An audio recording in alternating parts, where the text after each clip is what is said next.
In Ghostwire Tokyo, we have exactly two options. Okay, actually it's just one option with two values in it. Maximum luminance, we can choose between 1000 nits and 2000 nits. And when I'm choosing 2000 nits, there is this exclamation mark, and I think that the game is trying to tell me, hey, it is time for a new TV. And yes, very, very soon, okay? Anyway, the real question here is this enough to set up HDR for this game?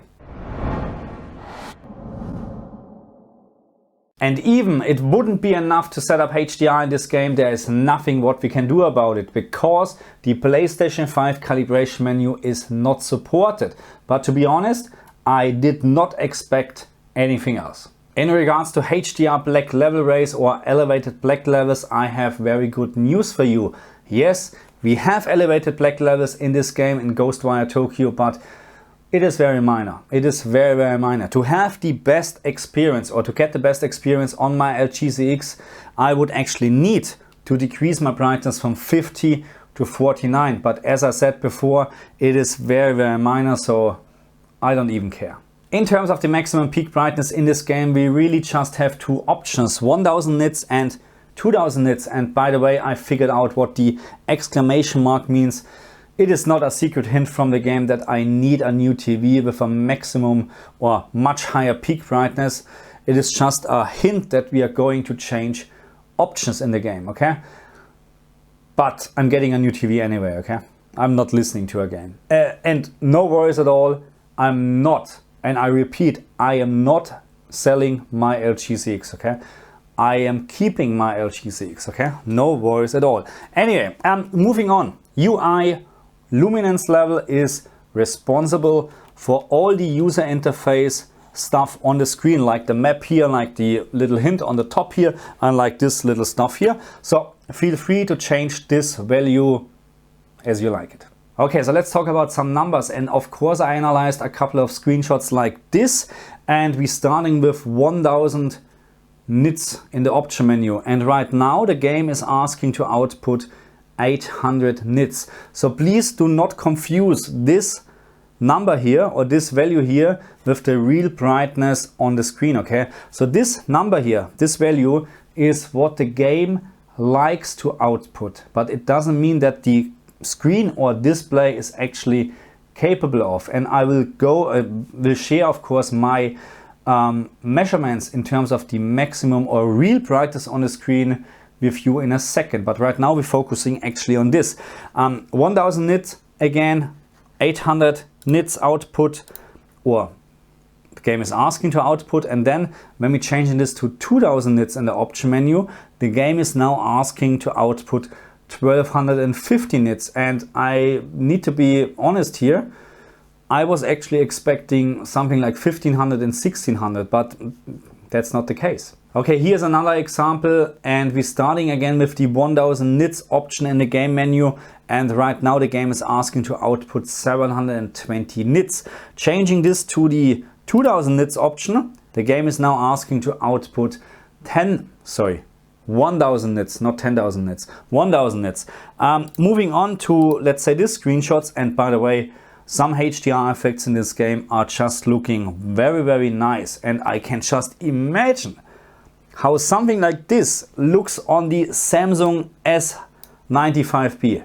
Wow, I'm looking forward to get this TV. Anyway, 1000 nits in the option menu, game is asking to output 800 nits. Changing this to the 2000 nits option, again 1250 nits. So you can see there's actually a pattern in terms of maximum peak brightness. During my whole testing, I just found one example, and this is this one here, where the maximum peak luminance setting in the game menu actually fitted my analysis here. But I have to explain something. Just because we're setting something to a maximum level, that doesn't mean we need to have, or we should have, always this reading, okay? But in this case, I was able actually, when I set the peak luminance to 1000, the game was really asking to output 1000 nits. I'm not quite sure if it is because of this very bright light or maybe this very bright light. I'm not quite sure.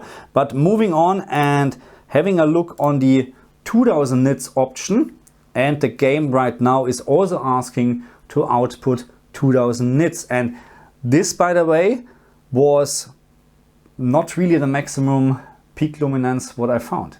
Because when I analyzed this screenshot, and this right now is with the setting 1000 nits in the game option, the game is asking to output 3000 nits, which is a little bit way too much, but it still does look good on the LG ZX. I'm not quite sure why the game is right now asking so much more than compared to the other screenshots, but that's how it is. And when we have a look on the 2000 nits version, the game right now is actually asking to output over 6000 nits. And this, of course, is crazy too much actually for the LG ZX and upcoming new QD OLED TVs, which I'm going to own soon, hopefully. Anyway, this nevertheless does look great, and maybe this is just my assumption here. Maybe this was done on purpose to have this great effect from the fire, which really looks absolutely crazy actually. Not real. I mean, this, I don't want to spoil it too much, but this scene, of course, it is not real. It's with ghosts and nothing is real, okay? It's just a game, okay? Not real. Anyway, this is in the mind from the player or stuff like that, and that's why the whole scene was actually looking very, I don't know how to, very blurry, stuff like that, but absolutely great. And this was so bright. Anyway, still with these readings, HDR at this very moment was just amazing. Okay, so let's move on and let's talk about the real brightness, what I was able to measure with my colorimeter on the screen, okay? And again, there's a big difference between what I analyzed at this very moment, 1250 nits. This is a difference compared to the real brightness readings on the screen. And my maximum peak brightness with dynamic tone mapping on in the 1000 nits version was 650 candela. And when I changed the option to 2000, it was 649. So you can see there is literally no difference because the TV is already on the edge. There's not much or not anything else what the TV can do. Even I would increase this to 10,000 nits input. That's what the TV is capable of, okay?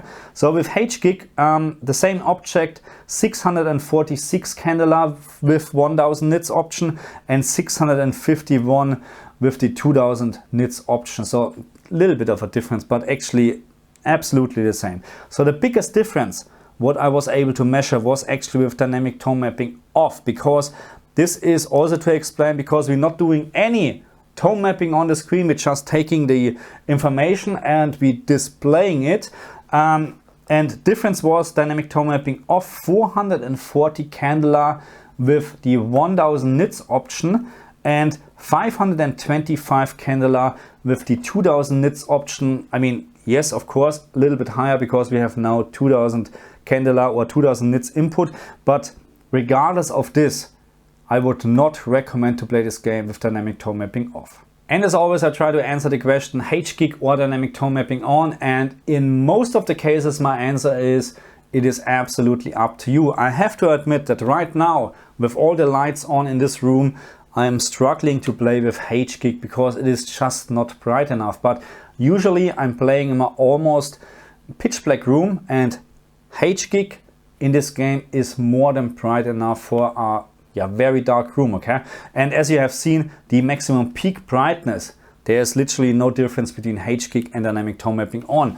But the difference in terms of the average picture brightness between HGiG and dynamic tone mapping on, as you can see here, is sometimes very, very big, okay? So average picture brightness in dynamic tone mapping on, in most of the cases, much brighter compared to HGiG. But keep this in mind, if you have a very bright object on the screen like this, you can actually end up with a little bit of a darker average picture brightness compared to HGiG. Hopefully you can see this, that when I'm changing the dynamic tone mapping on, the rest of the screen is getting a little bit darker because DTM is actually focusing on this one and decided to dim the rest of the screen. So this is what you need to consider. And also the biggest disadvantage actually with dynamic tone mapping on is that it takes some time to adjust the picture, to adjust the brightness, because this is actually what's happening. Dynamic tone mapping on is analyzing the screen the whole time, and it will decide I can brighten up the screen, I have to dim it a little bit and stuff like that, and this takes time. That means when you're moving around, dynamic tone mapping on is changing the brightness all the time, and you will never have the correct picture brightness at all. Okay, so if you like to have the most accurate HDR experience, then HGiG is the way to go. If you like to have a higher average picture brightness, then dynamic tone mapping on is your best friend. Okay, so let's take a very quick look on my recommended settings for Ghostwire Tokyo on the PlayStation 5, but there is not much what we need to talk about. So we have no additional settings in terms of brightness or contrast, so that's actually good. The only option what we have is really luminance setting 1000 or 2000 nits, and for the HGiG, yeah, you just keep 1000 nits, okay, because that's the best option. For all the other TVs with a higher peak luminance than 1000 nits, choose the 2000 nits option, because you will gain a little bit more of peak brightness and it will fit your TV, of course, much better. In terms of the brightness setting or elevated black levels, if you like to have the best experience on the HGiG, then just reduce brightness by one click from 50 to 49 and you have perfect OLED black. In terms of the UI, user interface luminance, I mean, it is absolutely up to you. I found a setting of 20 in combination with HGiG more than enough, and again, I'm playing in a very, very dark room, so maybe that's different to your environment, okay? Anyway, there's not much to say. The settings are working very, very well, and HDR overall or in general is not the worst. Okay, my friends, that's it for HDR settings in this game, and there is not much. Oh no, I don't want to spoil. I don't want to spoil anything. I'm very sorry for this. I'm skipping this because no spoilers in my videos, okay? As far as I can do it. What is this here? I have really no idea what to do at the moment, because I'm mostly just doing testing.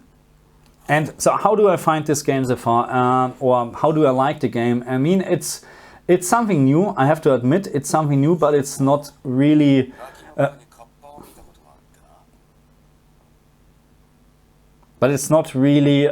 very exciting at the moment, to be very honest.